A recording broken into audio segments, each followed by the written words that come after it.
Welcome to the Wizard's Workshop, where I will be deciding which miniature we paint today.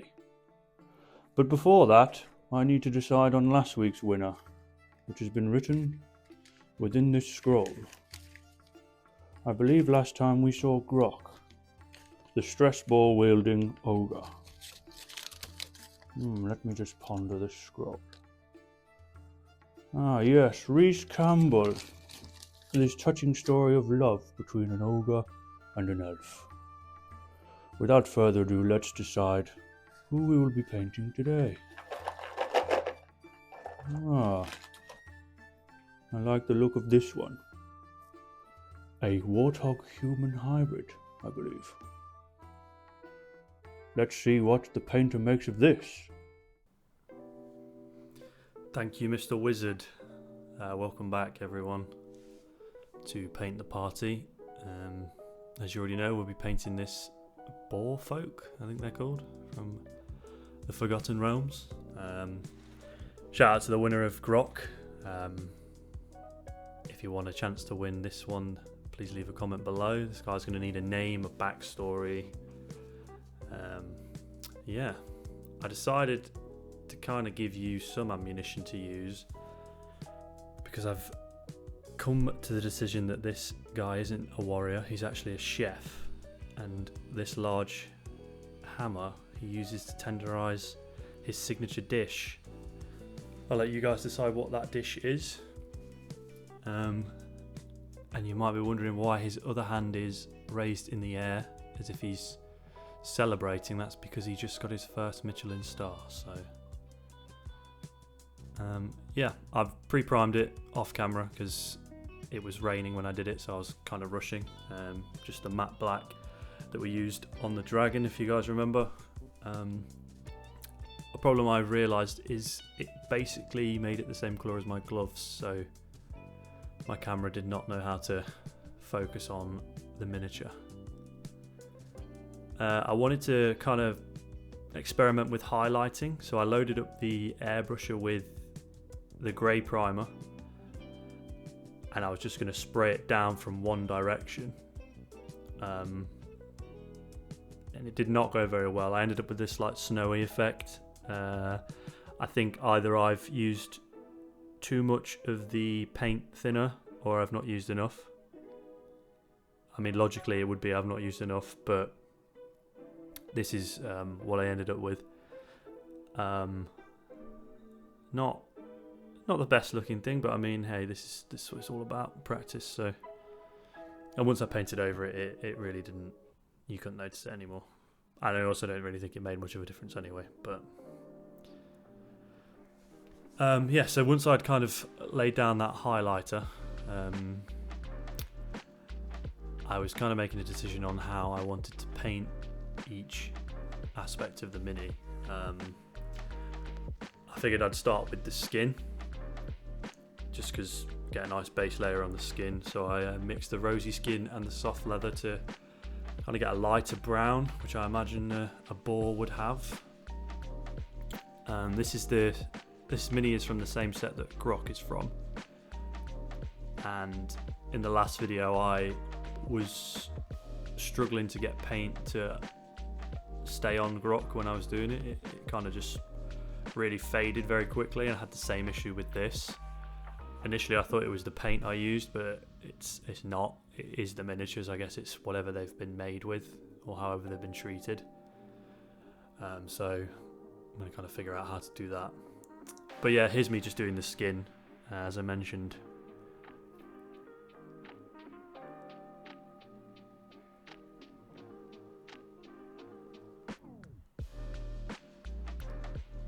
So once I'd done the skin, I decided to move on to the kind of like boots and the wrist straps, I guess they are.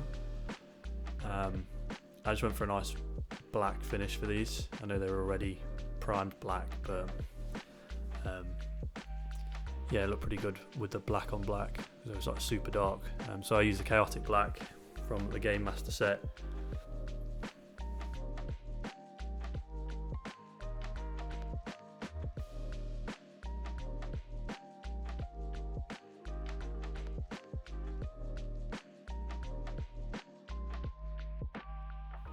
and just sort of put this everywhere that needed it. My thoughts on this were that this is his uniform, so everything besides the hammer isn't actually real metal. It's just part of the uniform he has to wear at whatever restaurant he works at. Once I'd done the black, I painted I guess they're like, I don't know, they're just clothes, his like tunic or whatever. I tried to tone down the soft leather with some black to make it darker, and it didn't really work because I was worried it would sort of look the same colour as the skin. It's kind of darker, but it sort of makes it look like he's wearing one of his relatives' hides, which if you want to throw that into the lore, then be my guest. But yeah, it's sort of a cannibalistic feel going on with what he's wearing. So for the cape and like the sash that he's wearing, or the belt, I wanted a nice sort of royal blue, kind of navy blue. So I put down some of the Kraken blue and then just threw a load of chaotic black in there to darken it. And this is one of those things where I just nailed the colour. I was like, this is exactly how I imagined it, which is always nice. But this is where I started to struggle to get the paint to stay on the miniature. It wasn't so bad on the cape. It was more around the like t-shirt he's wearing, the shirt he's got on. Because my idea for that was we would paint it white, because obviously he's a chef, and then I would try and make it look greasy and like soiled from his shift at work that day, which you'll see down in the line I attempted to do. It didn't come out as great as I imagined it in my head, but here we are so far. So all that's left to do now is the metal and the hammer. I decided that I would just dry brush on some of the plate metal, and this gave quite a nice effect.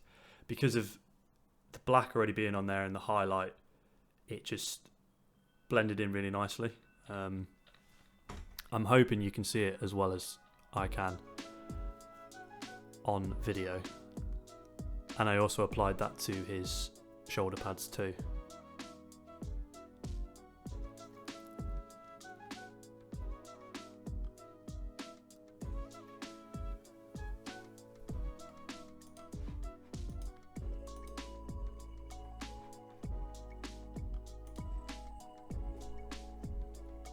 So, as I said, here's me applying it to the shoulder pads. Sort of tied everything in together nicely. I also painted the handle of the hammer. I just went for a typical kind of darkish wood that we would normally use here. This is me painting the chef white, so his t-shirt. Again, this is where I sort of noticed the struggle with these miniatures. These bigger areas, when you start putting paint on it, it seems to kind of go nowhere.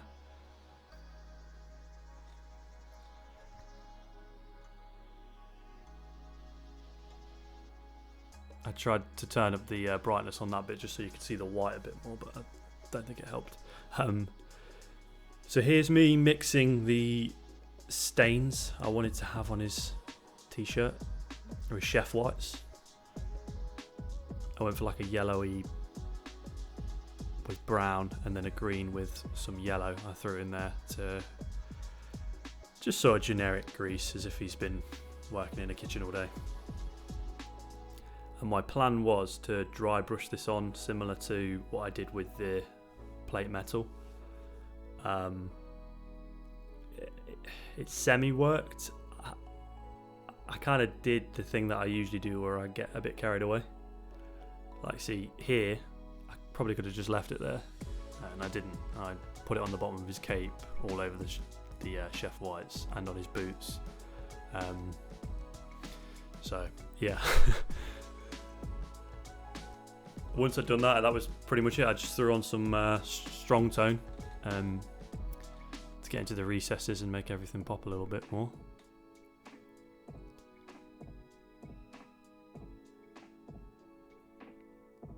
And then that was that.